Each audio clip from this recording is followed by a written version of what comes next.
All right, Shelley, are we ready to go then? Hold on, it's thinking.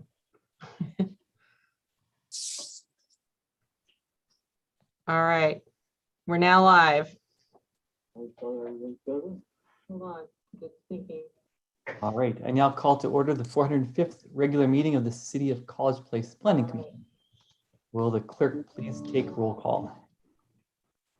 I'm going to go ahead and do the roll call. Randall Baranis, Moreau, he is absent. He has an excused absence.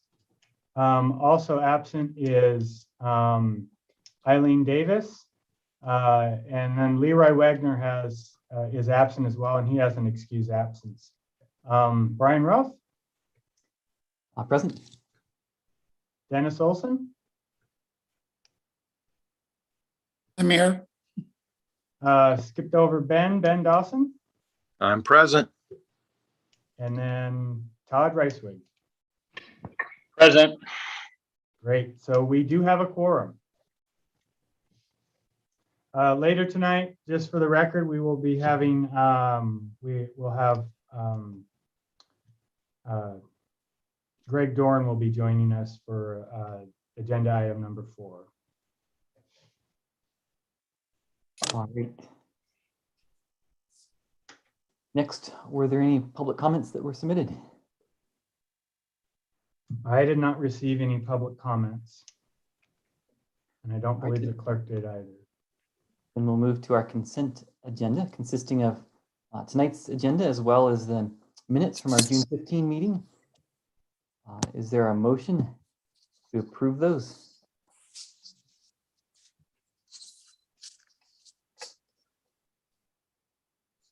So moved. Thank you, Dennis. Is there a second?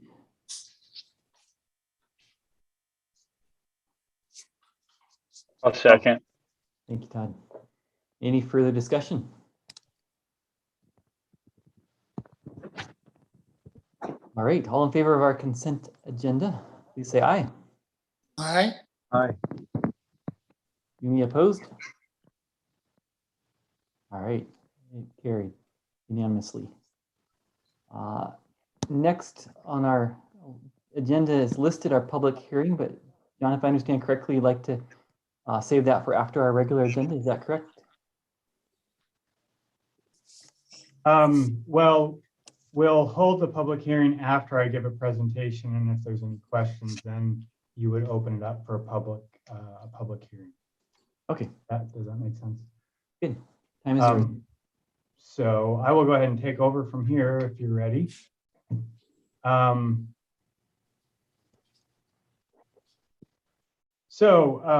We have, I'm going to go ahead and share my screen.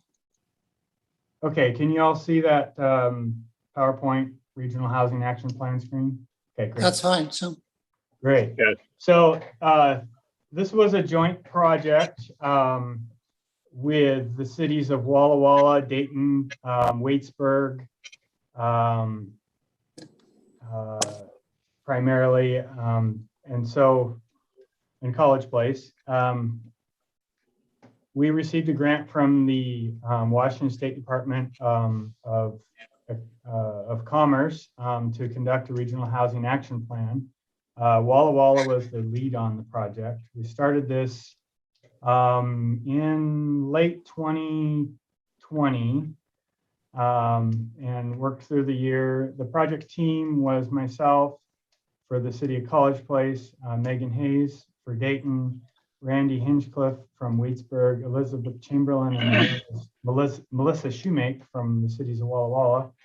And we also had an advisory stakeholder committee for the City of College Place. Mayor Norma Hernandez represented the city along with Stanley Green as well. Through the process, there was a pretty extensive, especially considering we were in the middle of COVID, public outreach. There was a survey that was conducted that received over 500 responses. It was an electronic, I think it was SurveyMonkey that we used. And then we did a joint, when the release was done, I think all of you were in attendance of the the Joint Planning Commission with Walla Walla, and where our consultant presented back in June the draft. Through that draft process, the city of College Place submitted comments, and those were accepted into the draft plan. So we'll go over that a little later.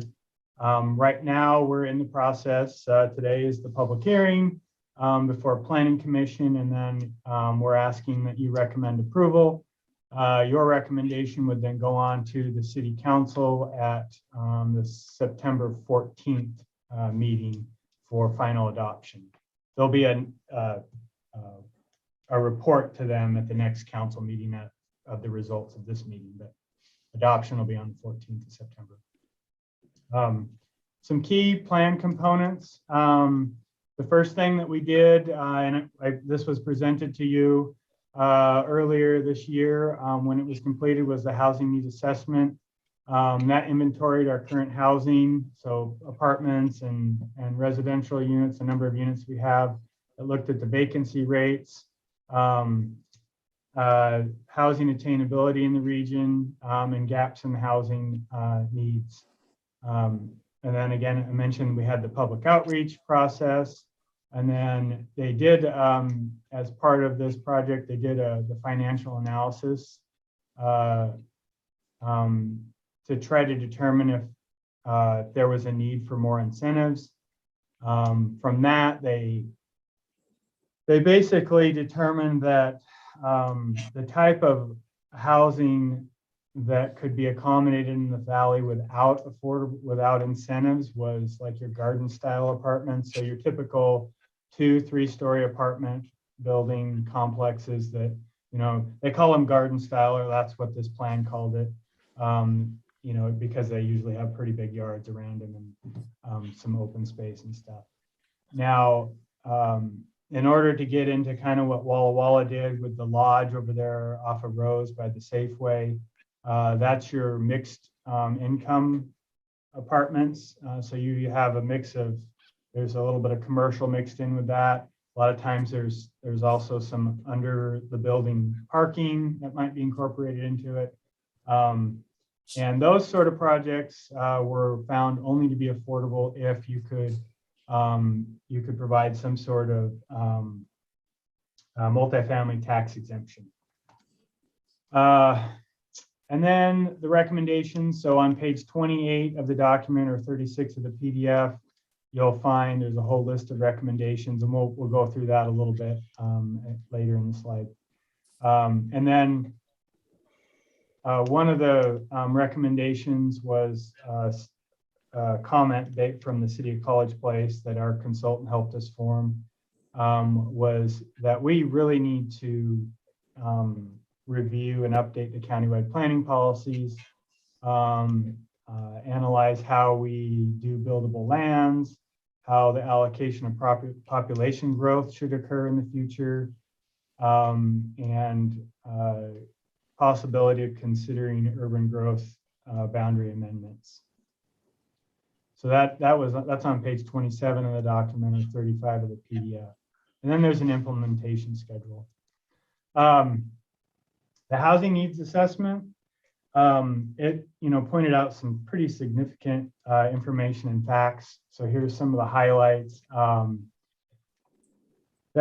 We need to add between 2010 and 2020, we added 1,600 units in that time period. They were predominantly single-family residential, so 65% of that for Walla Walla was single-family residential, and 30% was multifamily. For College Place, it was 59% single-family residential, 33% for multifamily. So we were actually a little bit higher than Walla Walla on providing more multifamily housing, which was kind of surprising to me. But on the needs side, over the next 20-year planning period, we need 4,700 units of new housing. That's a lot of housing in the next 20 years. If you look at what we just provided, in the last 10 years, we're we're not going to keep up with that under the current trends.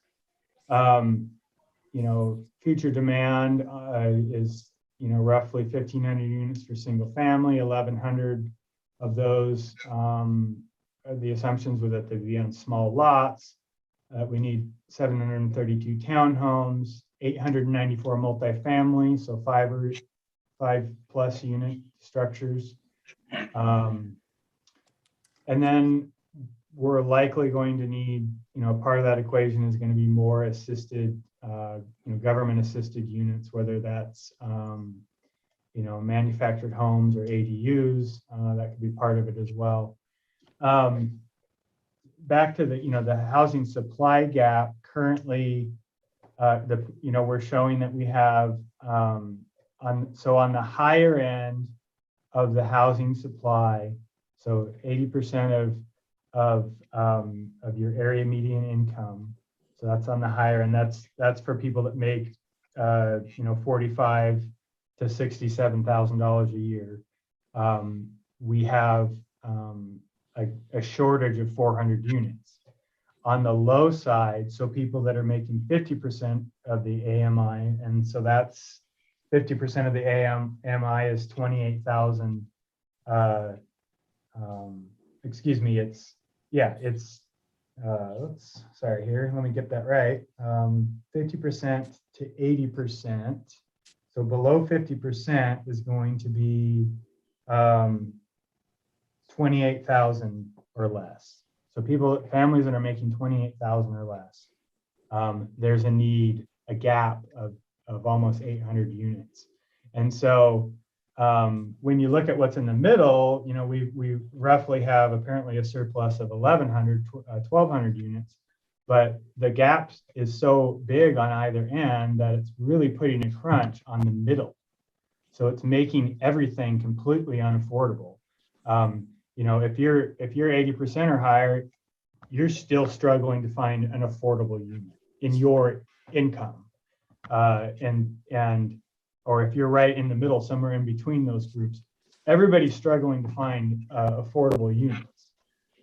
So, you know, of course, when you're on the higher end, yeah, it's easier for you to stretch your budget and maybe buy more home than you need. But on the other end, that's just simply not possible. So, so kind of where we're at, you know, we did that. There's the housing needs assessment, which we just went over a little bit here. We need to reconcile the availability of land and our need for land. And so that's working with the county to update the countywide planning policies. And then, you know, possibly exploring future expansion of our UGAs. Those seem to be kind of big, high-level things that local government needs to tackle. Now, there's some other policy recommendations that, for instance,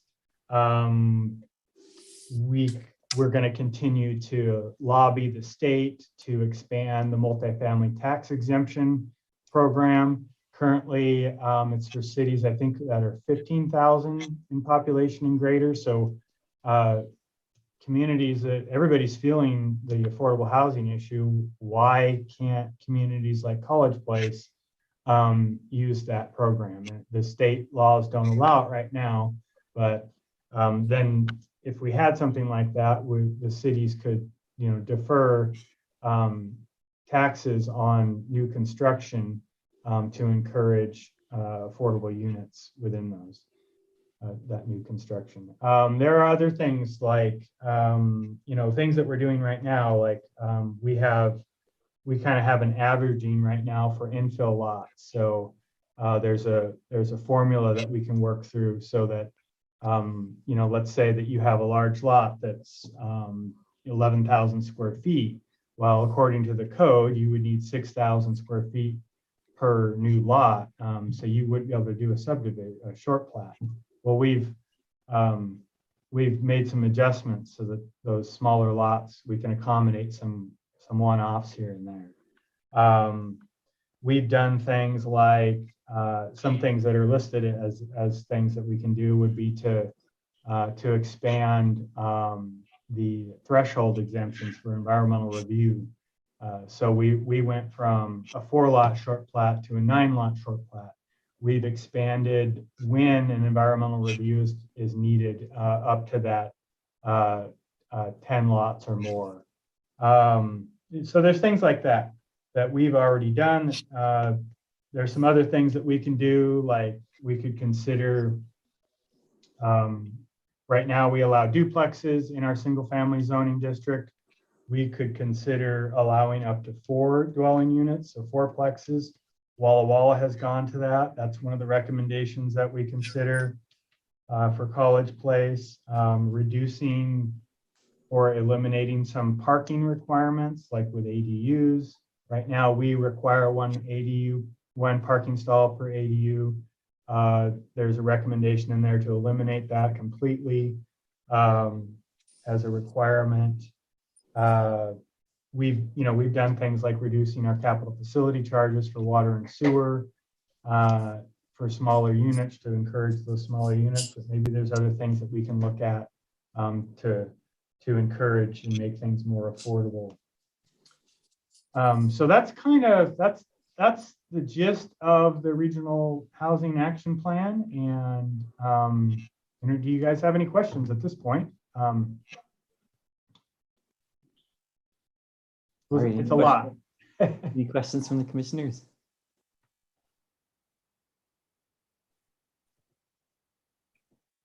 I have one question, if no one else does.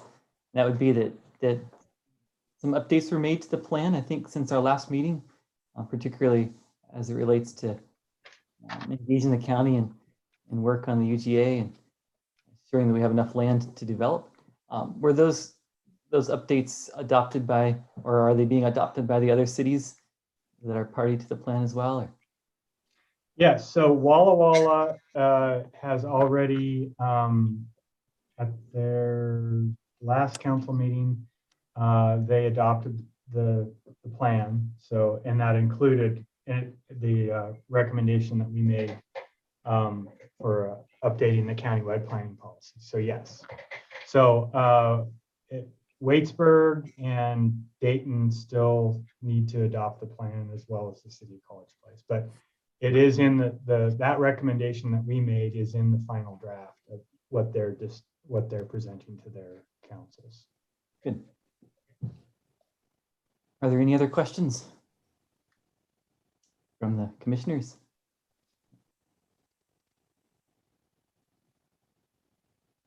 Do we have anyone listening in that would like to make a public comment?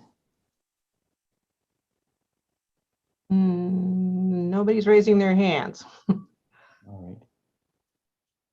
So we do need to open up the public hearing as a procedural formality.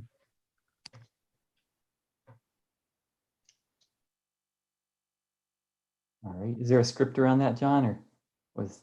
I would just open it up and state the time, and then ask for comments, and then if there are none, you would close the public hearing and state that nobody made comments, and close the public hearing, and then list the time. All right. So we'll open the public hearing now. It's 7:21 p.m. And are there any public comments? Yes, DP Coot or Nude has their, oh, I'm sorry, Emily Brown. You have your hand up? Hi, can you hear me? Yes. Great. Hey, Emily Brown here with the Blue Zones Project Walla Walla Valley. I would just like to state my support for this plan. I think it's a great thing for our region. Thank you, Emily. Are there any other public comments? Not at this time. Nope, hold on. Okay. Okay, the person who has their hand raised, can you go ahead and speak? Dorothy Knudsen, I'm in favor of the plan, and since I live in the neighboring Walla Walla, and we do not have a zone for manufactured home parks, mine has been sold, I would urge you to do that, and we need to do it here. Thank you. Thank you for your comment. Are there any other public comments?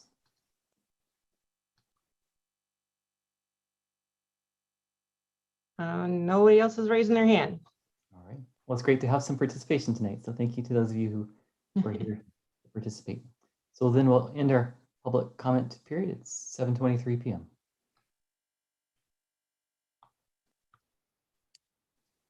All right, John, do we need an action from the commission on this plan? Yeah, so I do have a script for that. If I can figure out how to share a new screen.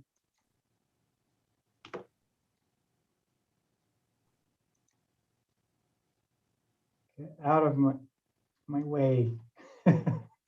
All I can see is the Zoom meeting. There we go. Okay. So are you seeing the recommended action right here? Mhm. Okay, so that's the recommended action right there. Good. So you're inviting a motion. Would one of the commissioners like to make the motion?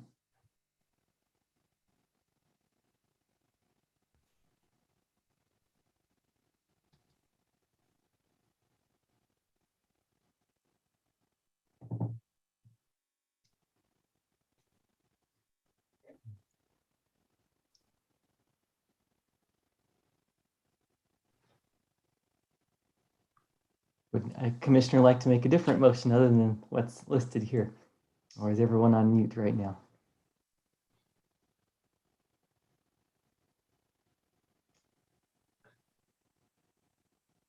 All right, I'm just going to invite Commissioner Olson, Reiswig, or Dawson. Any of you like to make a motion? We need a motion.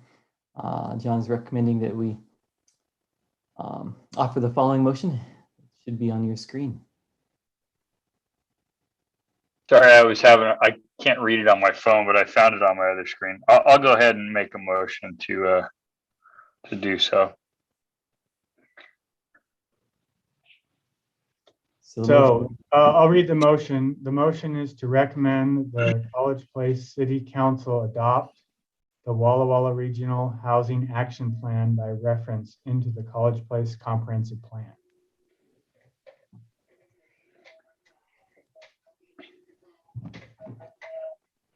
All right. So we need a second now of that motion. Is there a second? Second. This is Dennis, second. Thank you, Commissioner Olson. Is there any further discussion? All right, all in favor, please say aye. Aye. Aye. All right, I think that's unanimous. Thank you. All right, thank you. All right, so our next agenda item, I think Greg Dorn has joined us to give us a review of some proposed updates to our comprehensive plan. So shall we, John, do you want to lead us through that, or Greg, or both of you? Well, I think Greg, you there?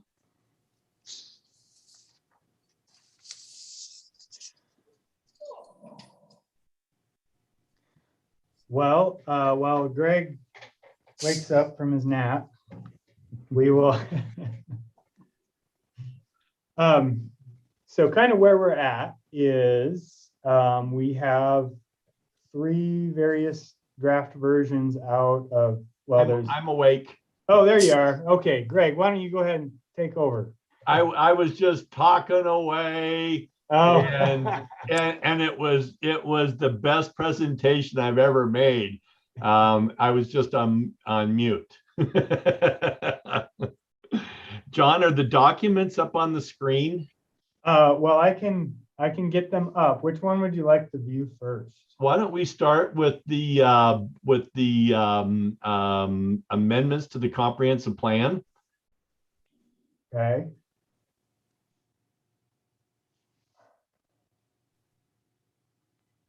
That's the development code, sorry.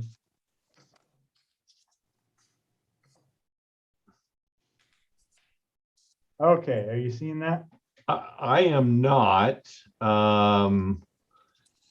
Do I, what's going on? Well, it could be me. Nothing here yet.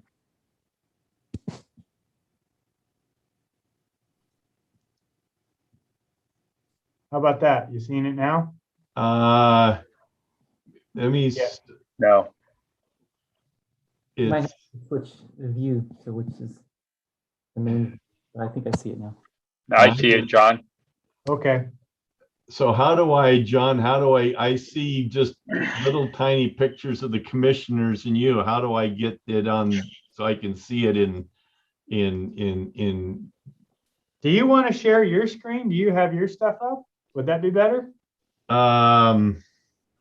let me see if I can do that. I think I should be able to. I'm going to end my share. Yeah, and then I will go to College Place and affordable housing and comp plan amendments. And we will start with the potential revisions to the goals and policies. And let me see now if I can go to share screen and do that and do that. I can see it. Can anybody else? Looks good. Yep. Oh, Just need good. to And minimize. I'll make it bigger. How's Great. that for viewing? That's good. Great. So, planning commissioners, earlier this year, John advertised for potential amendments to the city's comprehensive plan. And the community council, as you know, who had been working on the regional housing assistance plan and strategies to promote more affordable housing, did submit a proposed amendments to the city's comprehensive plan. And so we have taken their request and have brought them into the comprehensive plan goals and policies, and we'll now go through a continuation and of the public review and process, and there will be at a point an opportunity, commissioners, for you to review comments, to conduct a public hearing and review further comments, and then to make a recommendation to the city council. Since the requests involve amendments to the goals and policies, we had some other minor amendments to the comprehensive plan goals and policies that we had on a running list, and just to remind ourselves, the next time there was an opportunity, there was some things that would be nice to do, not critical. So some of those are highlighted as well. I'll touch upon these tonight, and we can certainly spend more time talking about them. We can set them aside for another year if you would like, but like I said, we wanted to take advantage of the opportunity if you're so inclined. But I'll go through these quickly because I want to focus on the housing related items. We had a policy regarding the preparation, adoption, and implementation of a master plan for Walla Walla University campus. The university has done that, so this would just be a revision to support the implementation of it, and another minor modification, once again just reaffirming the desire to work collaboratively with the university as they implement their master plan and the city implements the cities. So here is the first of a series of revisions, and this is one that John referred to. This is the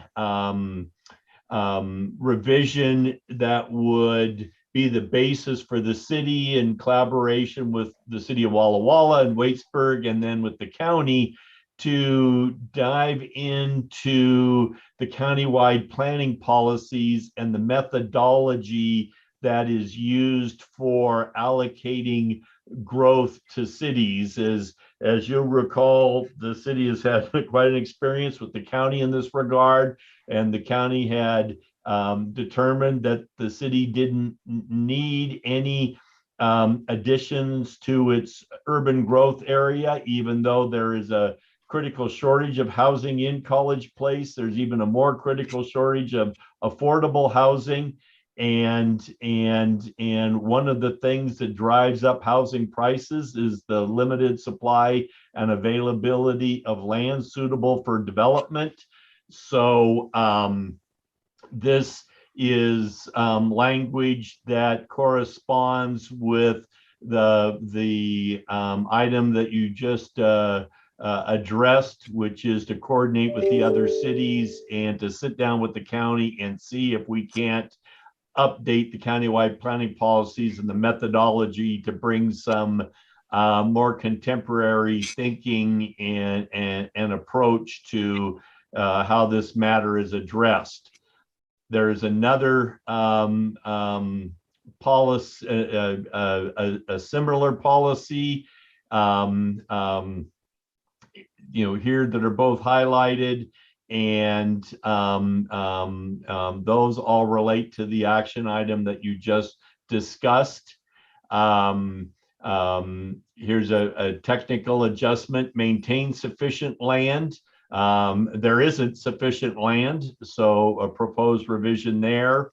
And then to delete a revision that came from previous discussions relative to the Martin Airfield.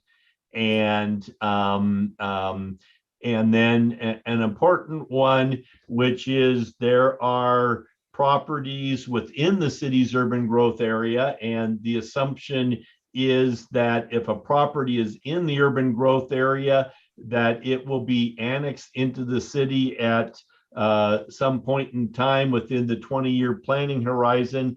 But there are property owners who have indicated that they don't want to annex into the city, and having properties in the urban growth area that don't want to annex stands in the way of other properties that do want to annex and that are suitable for urban development from being a part of the UGA. So this policy would enable the city to consult with property owners in the urban growth area and confirm their interest and intent at some point to annex, and if not, could be the basis of requesting to the county that they be removed from the urban growth area.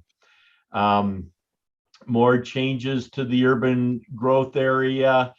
This would allow agricultural activities to continue until the property owners are ready to annex. You've already taken action to update the plan unit development regulations and actually replace them with new regulations. So this is mission accomplished. This has already been accomplished, merging the zoning districts.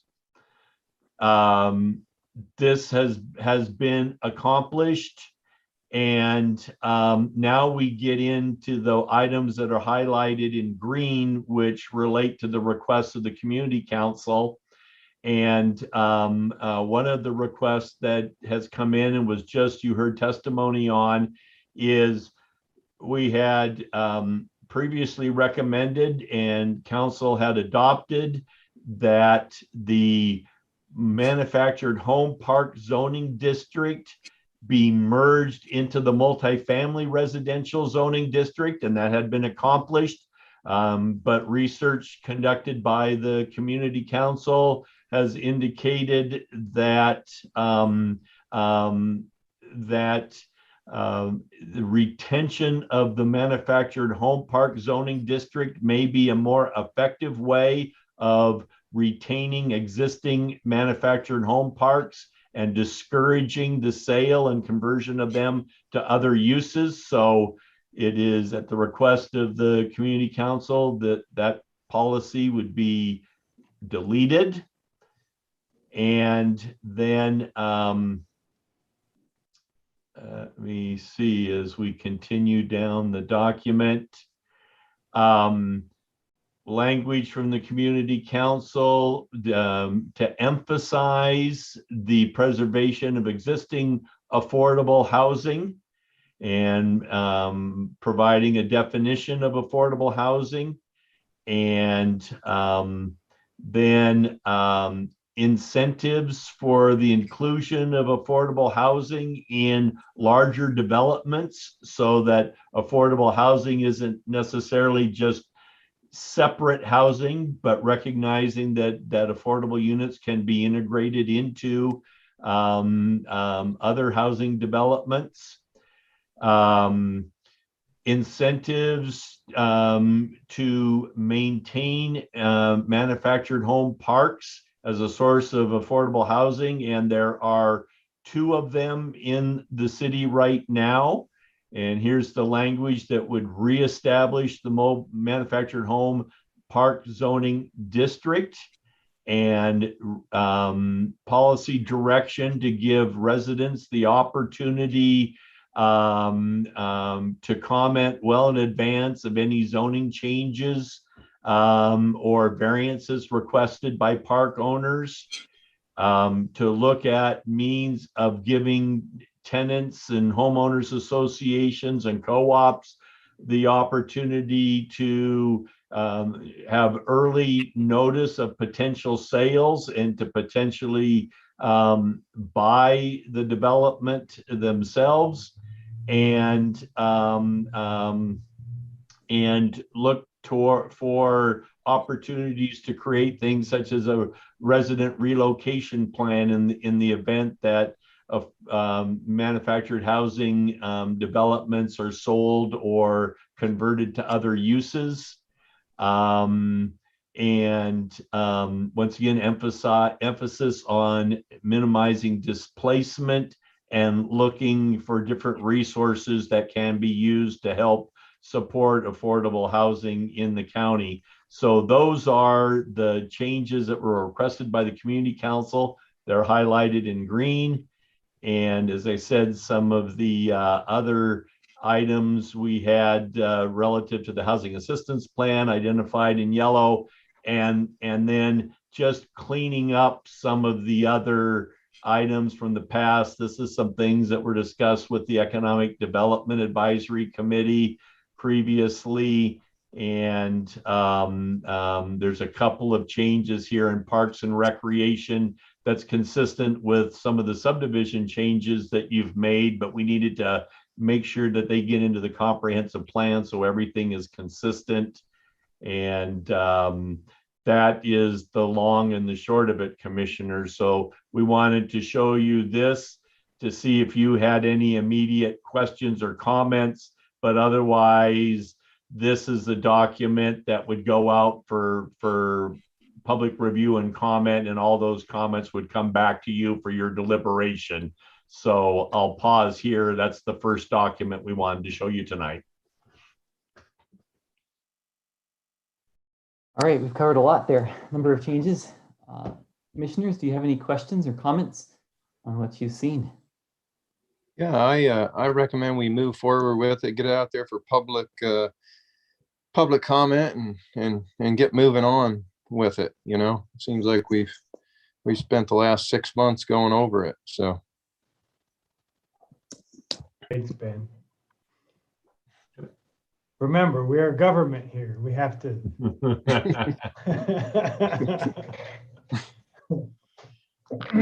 Are there other comments, questions?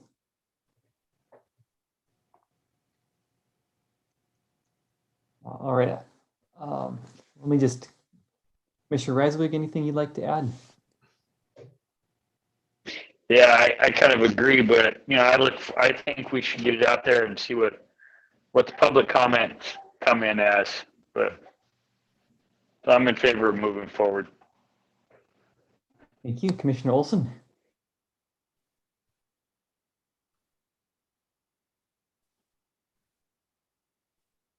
No comments. All right.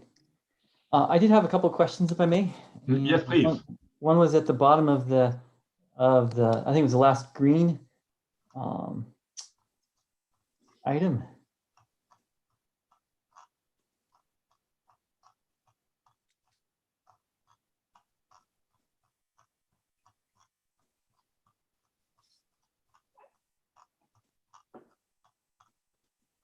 There we go.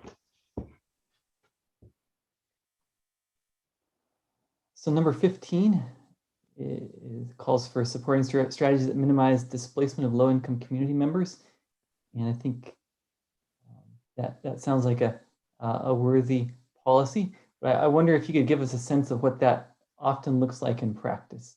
If we were to promote that, what sorts of strategies might we then consider implementing?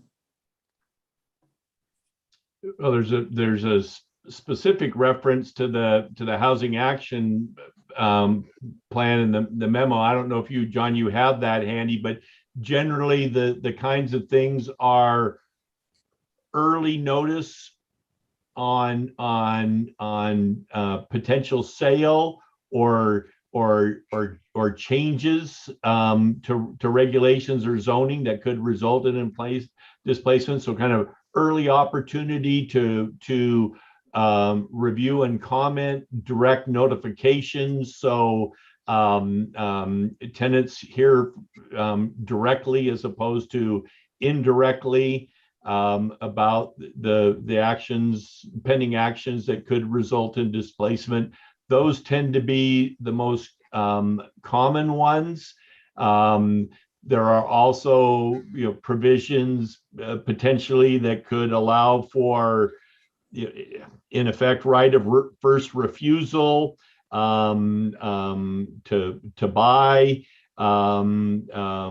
developments, and potentially, some kind of resources to help with relocation and provide relocation assistance, so that if there is a closure or a sale, that there is some help to tenants, many of whom could be elderly or of frail health or disabled, and so may not have the resources to be able to necessarily find adequate replacement housing on their own. So generally, those are the type of strategies that are considered by communities.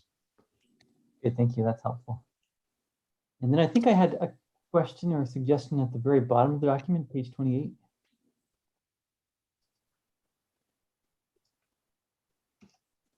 Parks and Rec.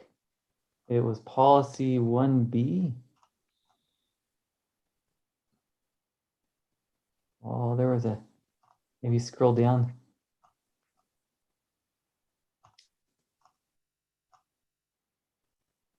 Is this one the mutual? Yeah. Yeah. So just a typo there. We'll need to clean up the wording there a little bit.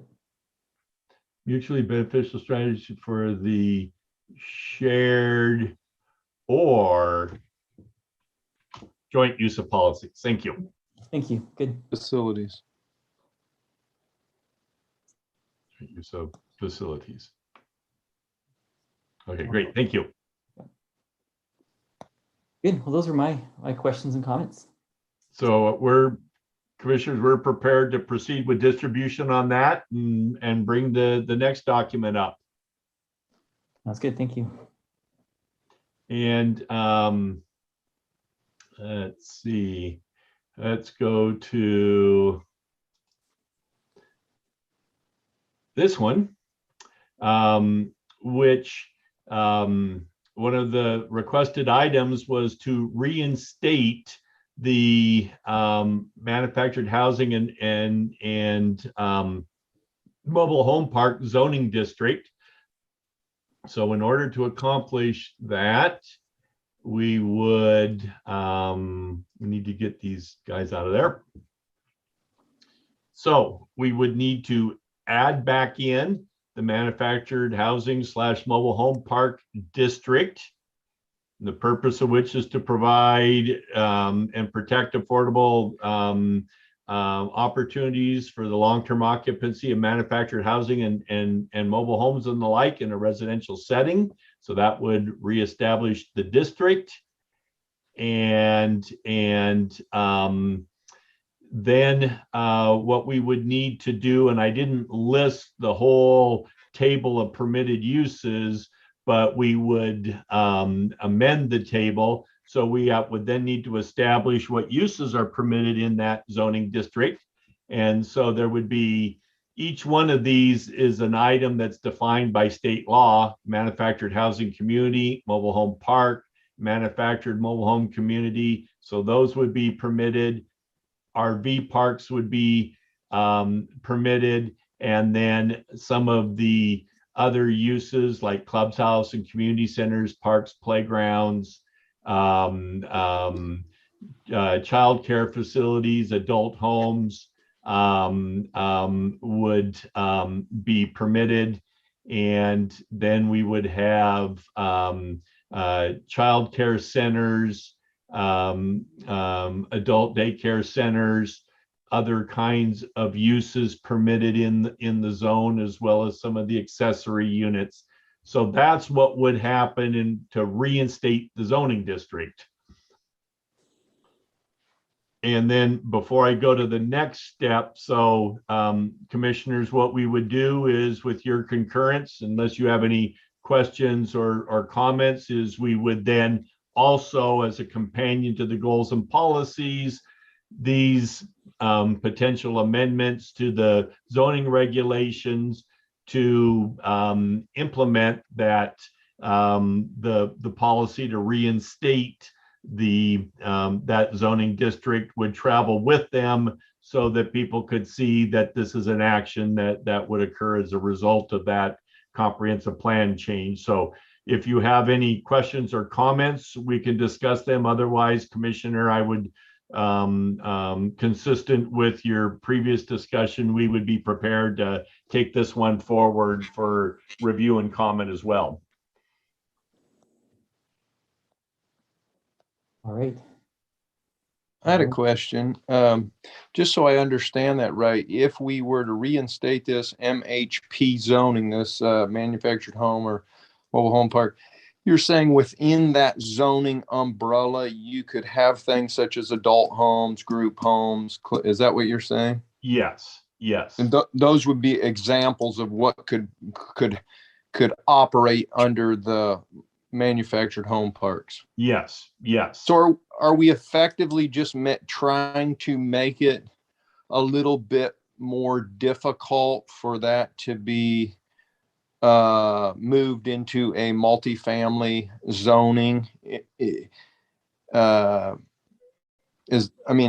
Essentially what we're doing right now, we have these parks. They seem to operate very effectively. It doesn't seem like there's any concerns. They seem to be working fine the way they are, but we're essentially anticipating a developer, someone coming in, and we're saying, oh, we would rather have the mobile home park and make it more of a hurdle to turn it into a multifamily zoning. Is that correct? That's correct.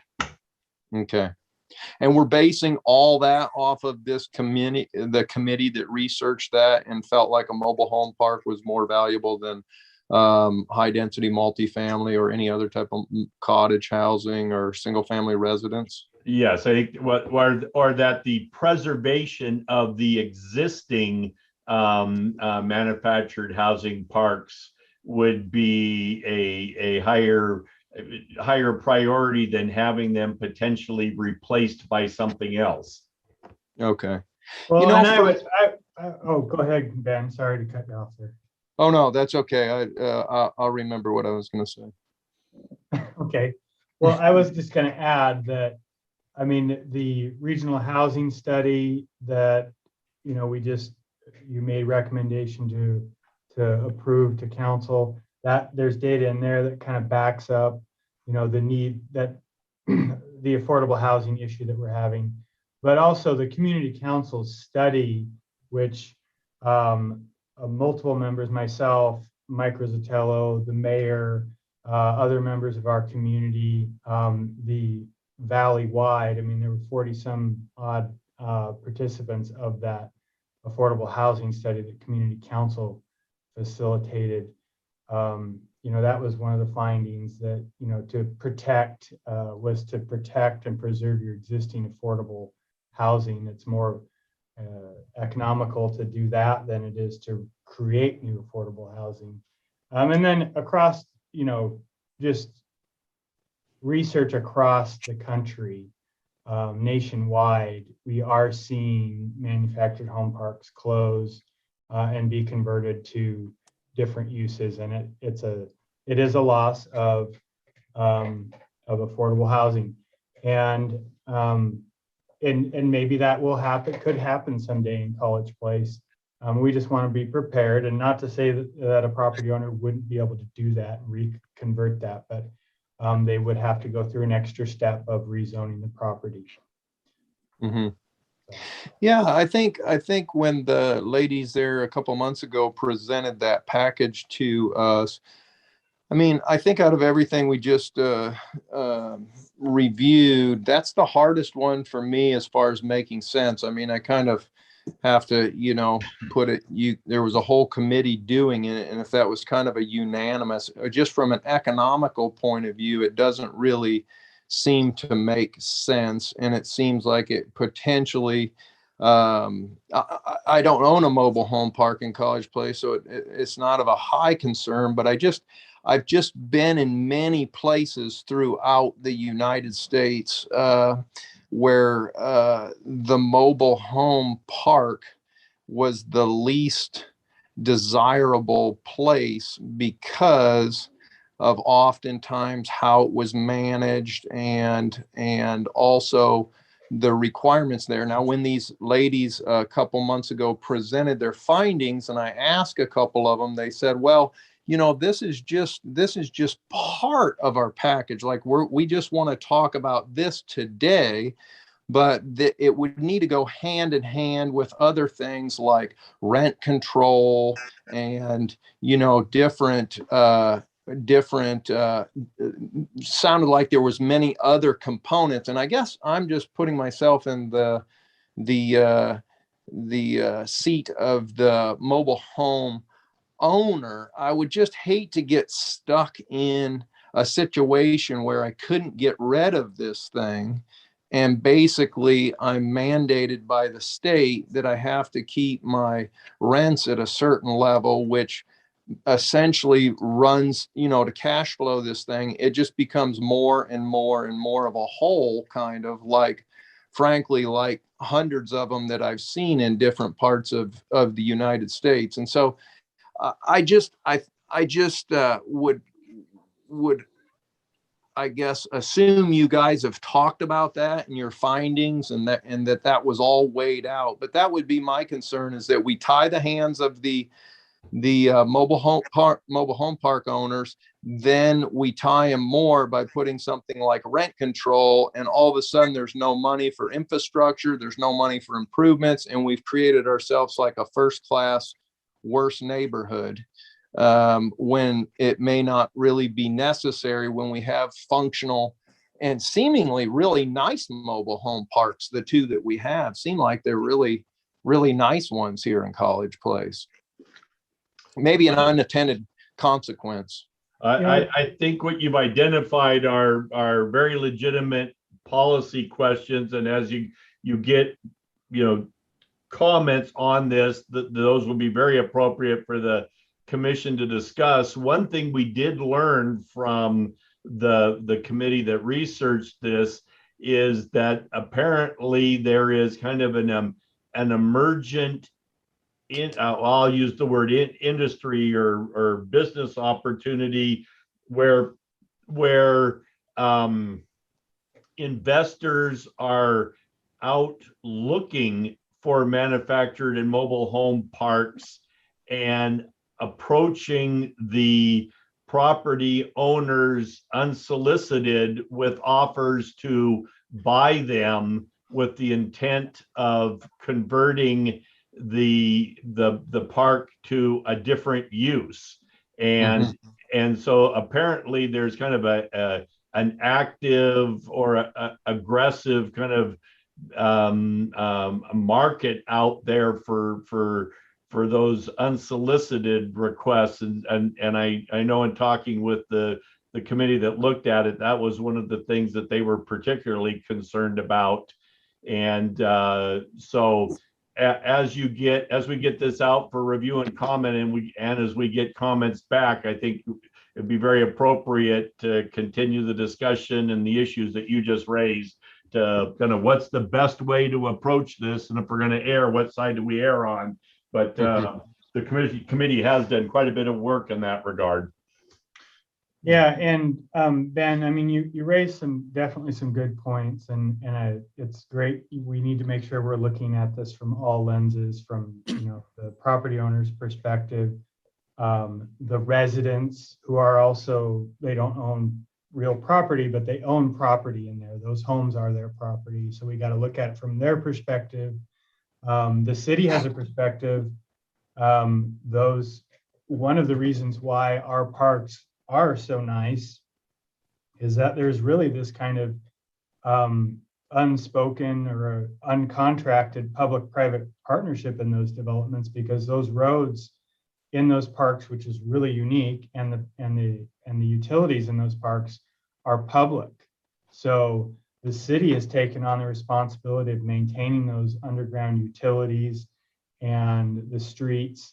And that is unique in Washington State and probably across the country. Usually most of that infrastructure is private. And that is one of the big reasons why those parks fall into disrepair, is that the businesses that manage them were not reinvesting and making sure that those utilities and stuff were in good operating conditions. So the communities, they become not very desirable, not safe, so on and so forth. The homes, people don't reinvest and put new homes in those communities. So we got to look at it from all the angles, and I think that's what we're really trying to do. And I did notice that Rachel Elfenbein, who's kind of the representative for community council, she did have her hand raised, and maybe at the end, when we get going through this whole section, if Brian, if you're open to it, you might open up the floor for Rachel to say a few things, if you'd so inclined. So I'm done. Greg, you want to move into the next part of it? Yes. Let's just a second. Let's give Commissioner Olson, Commissioner Rasmussen a chance to Sure, sorry. the questions if they wish.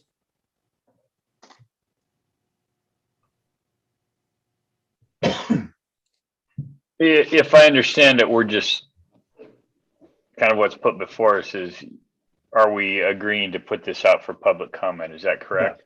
Correct. Absolutely. Okay. I have no questions then. All right, I had one question, if I may. Section B, I believe. There's an extensive list of permitted uses here, including mini storage, convenience grocery store, etc. Are those in the context of serving the mobile home park, or might those also be of size to serve the broader public? I think the intent would be that they would be to serve the park, but as a practical matter, there's not a way of being able to say, in the case of mini storage, that if you're not a resident of the park, you can't use the facility. So there would always be the possibility of it being used by folks outside of that development. But I think as a practical matter, having it be located in that residential development, it would be most accessible by residents, but not restricted to them. It would seem that these would leave open the opportunity for at least partial redevelopment of mobile home park. Is that true? Some units I guess it could in that sense. I think the thought behind it is that some of these services are often conveniences that are not available to residents that may be of a lower income. Maybe they can't afford to replace their washer and dryer, or shopping is far away. So having some convenient close shopping, and a lot of these things add to the vibrance of a community and can help maintain the neighborhood. In this case, it would be through a conditional use permit. So if there was a development that fell in these categories that appeared to be clearly just an attempt to take advantage of the zoning and to provide something that was actually going to be counterproductive to the overall goals of the comprehensive plan and these regulations, there would be a basis to deny it. That's when the benefits of having it be a conditional use. Good, perfect. That's helpful. All right.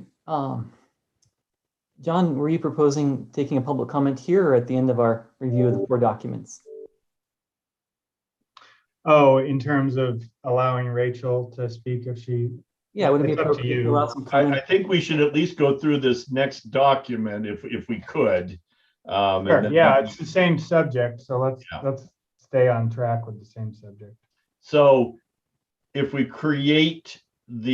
recreate and reestablish the zoning district, mobile home parks, manufactured housing communities, the manufactured mobile home communities would be permitted in that zoning district, but they would not be restricted to that zoning district, and they couldn't still occur in other zoning districts such as the multifamily housing district. So we could have some new parks or new communities, and so there would potentially need to be some regulations there too, with an eye toward, are there things that we can do that would help make sure that these are as affordable as possible? And so here's an example of something that the community council has recommended, and I think makes some sense in that regard, is that there was a time from when, in a zoning standpoint, zoning codes were written and had a lot of very specific standards and requirements in them regarding things like how big a space for a manufactured or mobile home should be, and lot coverage requirements and things of that nature. And well-intentioned, those are the kinds of things that do drive up the cost, because the higher the density and the more flexibility that the project sponsor has to design something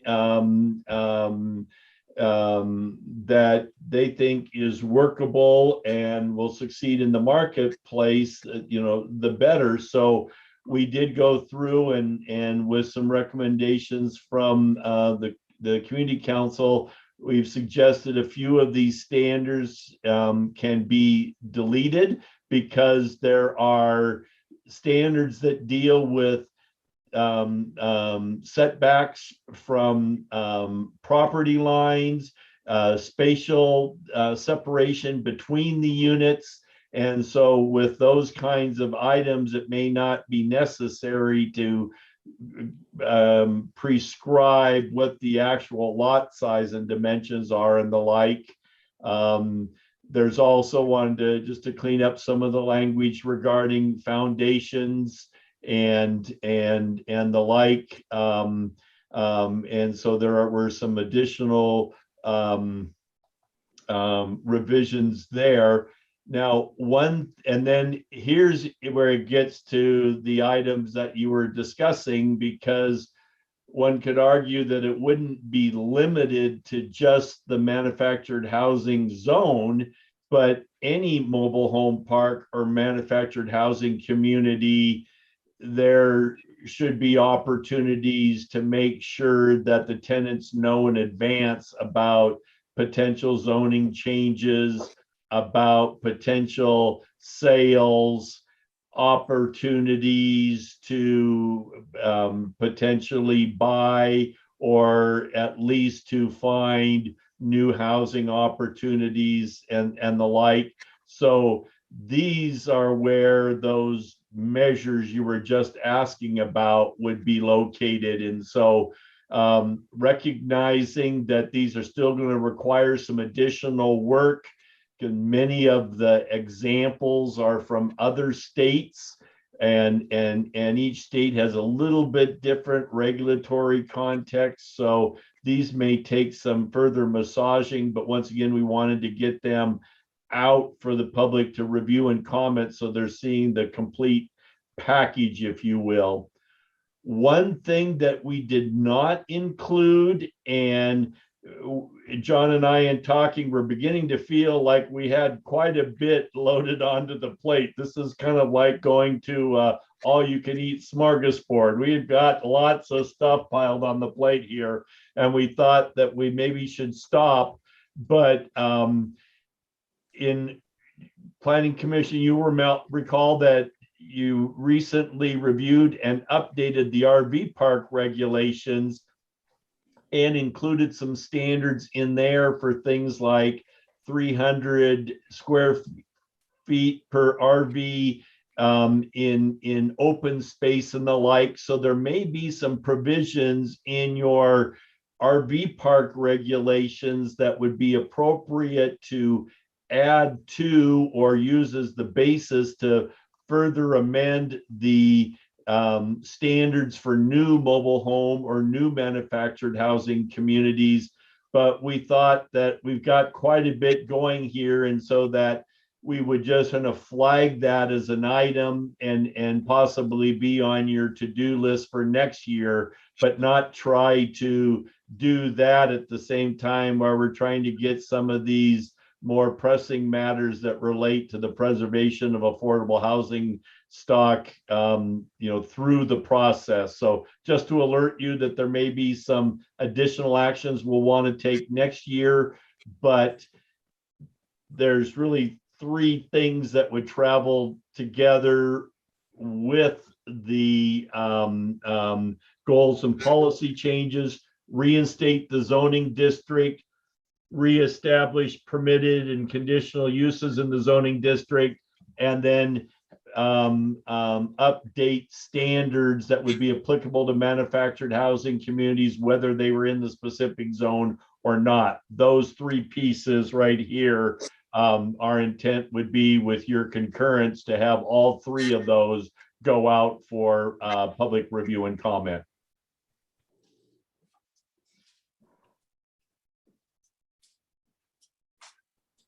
All right, any comments or questions from the commissioners?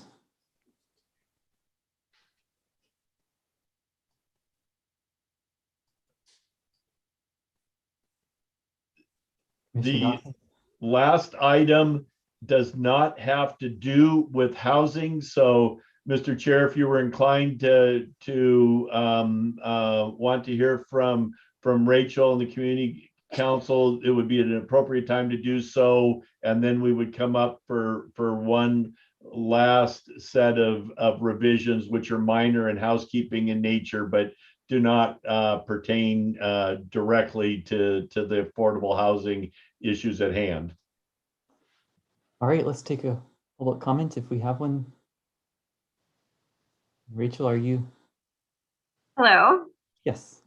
Hi, good evening. Thank you, commissioners, for the opportunity to speak. I just wanted to make a point of clarification about what we have proposed and kind of the origins of our proposals.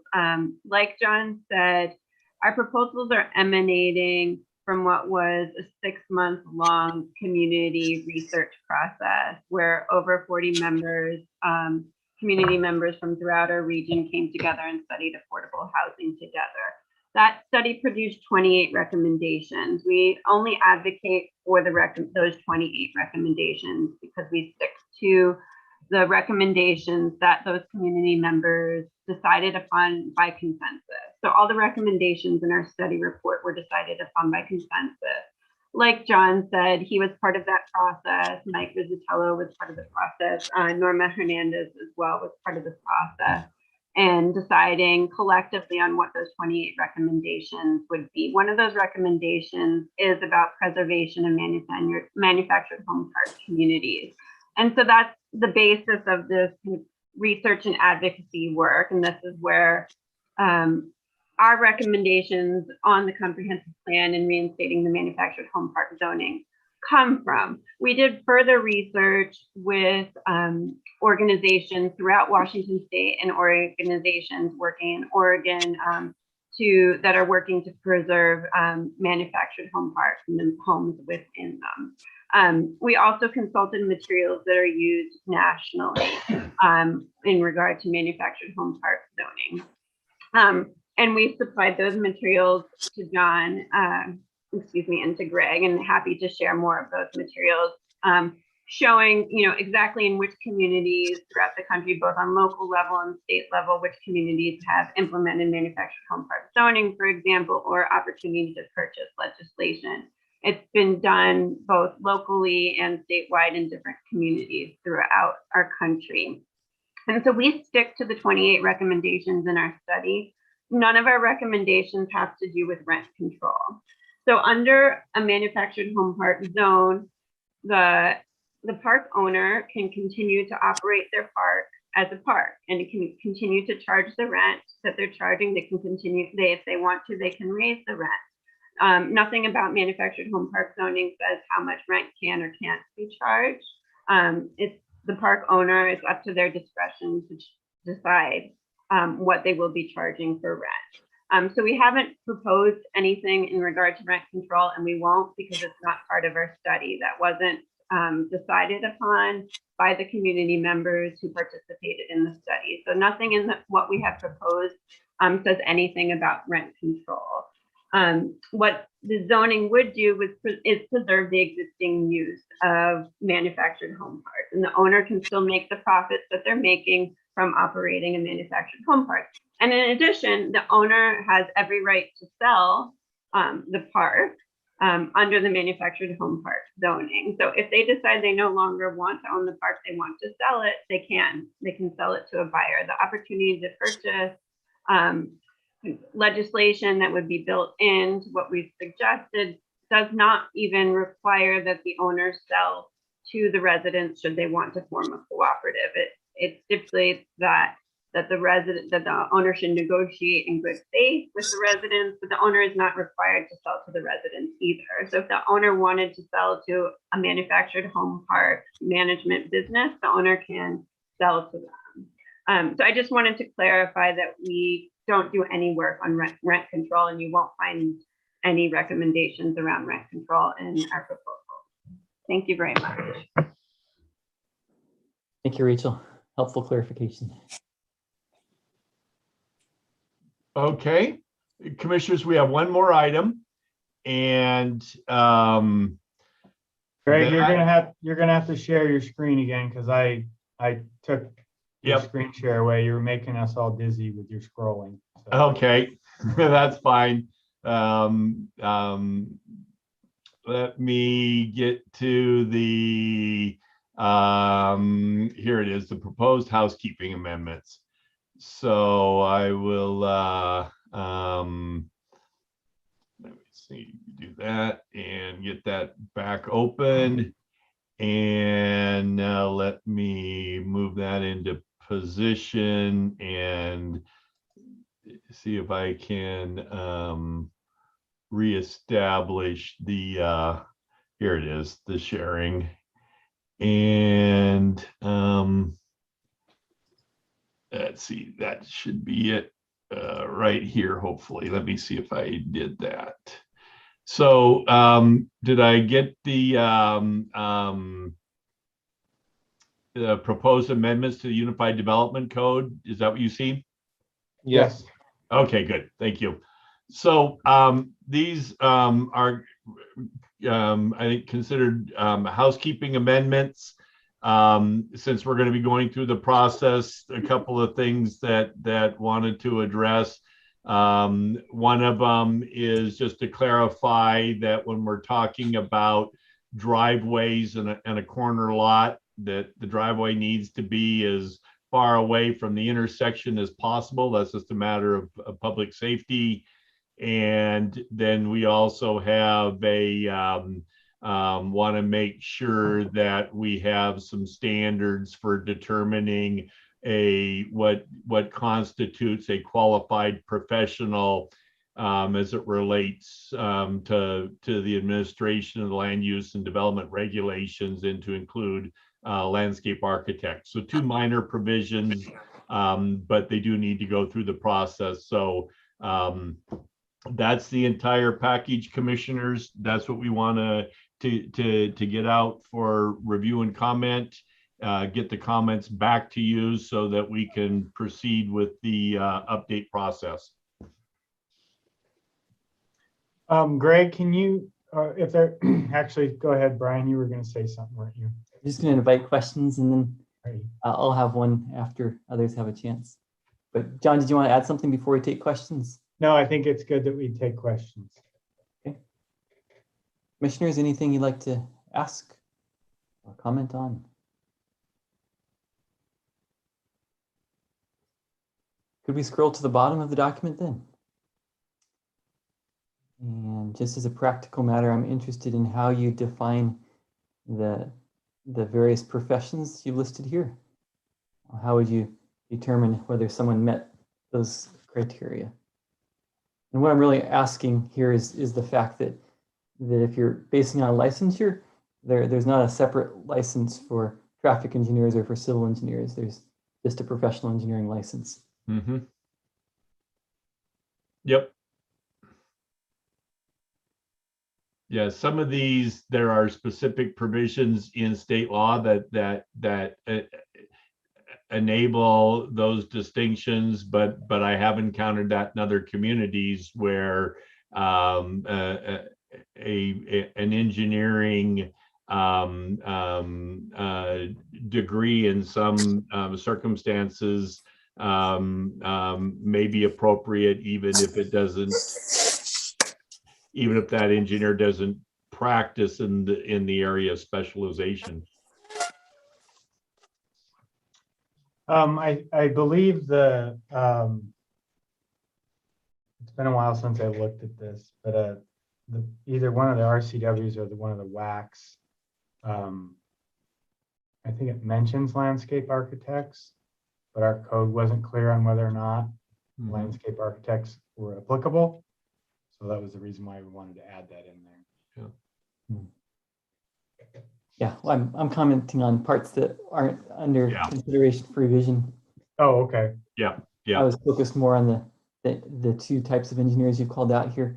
And as a mechanical engineer by training and by practice, I wouldn't presume to, in fact, it would be unethical for me to presume to be a professional in these areas. But I do have friends who have, over the course of their careers, grown their skill set. And while they were trained as a mechanical engineer, now practice as civil engineers. And so, again, just curious how you would, are you defining it based on education, based on licensure? How would you define who would qualify as a professional? Yeah. In most instances, what we encounter is, engineers, their experience. So their background, if you're dealing with like a liquefaction report or something, well, they should have experience in history in that field. If we have had instances of where we feel like maybe there's engineers practicing outside of the scope of their expertise, we have contacted the state's, I forget the name of their organization that represents engineers. Like the licensing board or yes, thank you. Yeah. Good, thank you for clarifying. That sounds good. I think based on experience is the best way to determine qualifications. All right, any other comments before we move on to the last document? Well, this is the last document. You had a map, I think? Oh, yeah, we have the zoning map. Thank you. Yep, thank you. Yeah, and let me see if I can get quick access to that. Otherwise, I can pull up mine, Greg. okay, why don't you go ahead? Yeah, because this is I think is relatively straightforward. I need to stop sharing, I guess, or you need to cancel me out.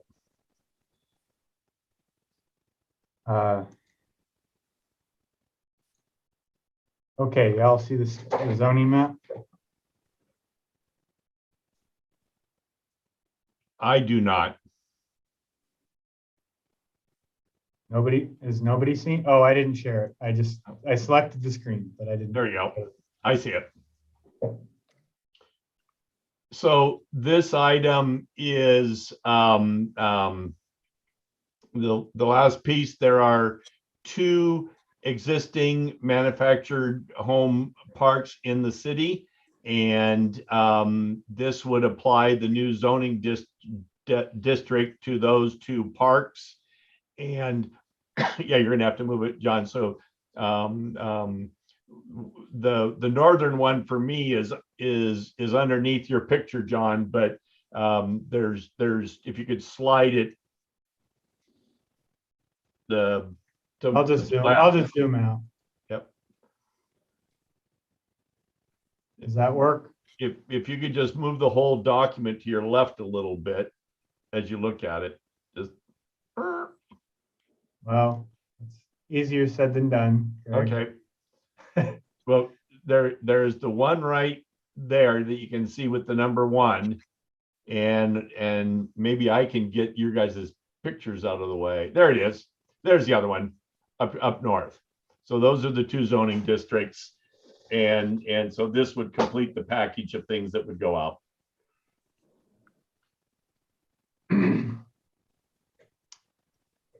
Are those just restoring the area that was originally zoned for Yes. mobile home parks? Yes. No Yep. change then?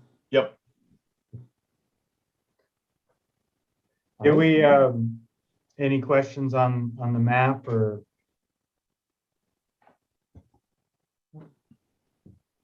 Looks like No. we don't, so. Okay. Very good. Thank you, Greg, Greg. could we talk real quick about timeline? I think we have enough time to get out for a public comment and hold a public hearing at the September 21st Planning Commission meeting on the items that we've just discussed. This has to go to the Department of Commerce for review. How would that work with final adoption by council? Do we need to have that review completed before council does their approval or adoption? Yes, and with respect to the regulatory changes, we can request an expedited review of those, and those can be completed within 14 days. We can ask the Department of Commerce if they could, if at all possible, expedite the review of the policy changes, but they may or may not be able to accommodate that. But we should get it out for review and comment as quickly as we possibly can. So should we hold off on holding a public hearing before we have comments back from Commerce if we can't do the expedited review on the policy changes? Well, that's an interesting question. You have an option. I mean, I think in a perfect world, would have the comments back from Commerce so that the Planning Commission could see all public comments, all agency comments, all state agency comments before making a recommendation. That would be in a perfect world. The downside of that is things start to, you know, to back up date wise. But if we got the even under a 60-day scenario,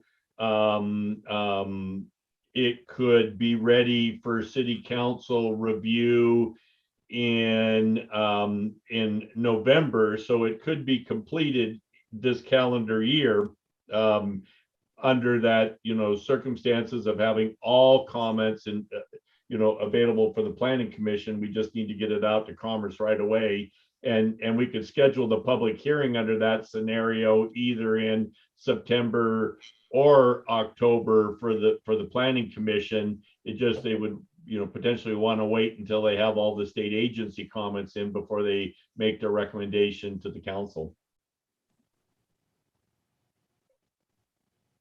Okay, thank you.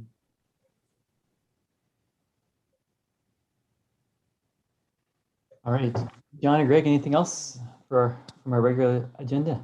Nope. I am, I think at this point, if you don't mind, I'm going to break away as you finalize your meeting, but I want to thank the commission for your review and comments, and we'll follow up accordingly. Thank you, Greg. Thank you, Greg. You bet. All right, John, before we close. Yeah, Shelley was questioning whether or not the consent agenda was approved.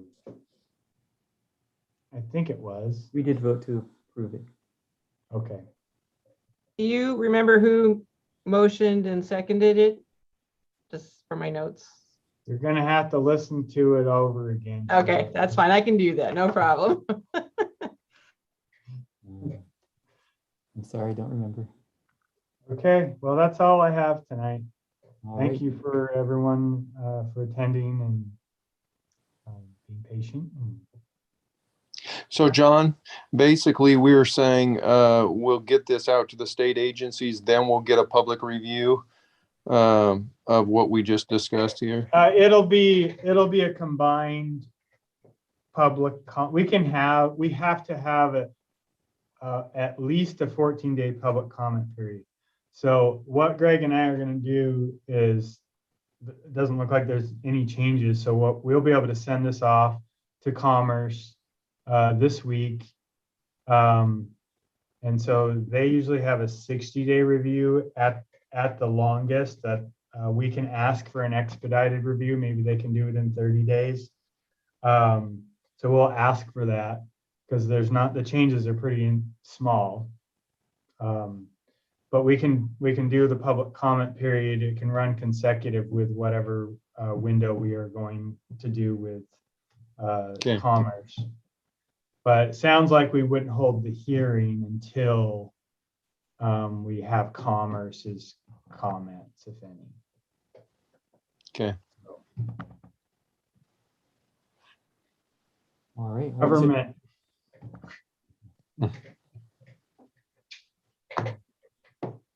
All right. Well, to officially adjourn, we need a motion and a second. So if you're ready to adjourn, commissioners, I welcome a motion. I make a motion to adjourn.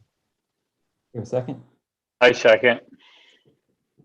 If there's no objection, then our meeting is adjourned at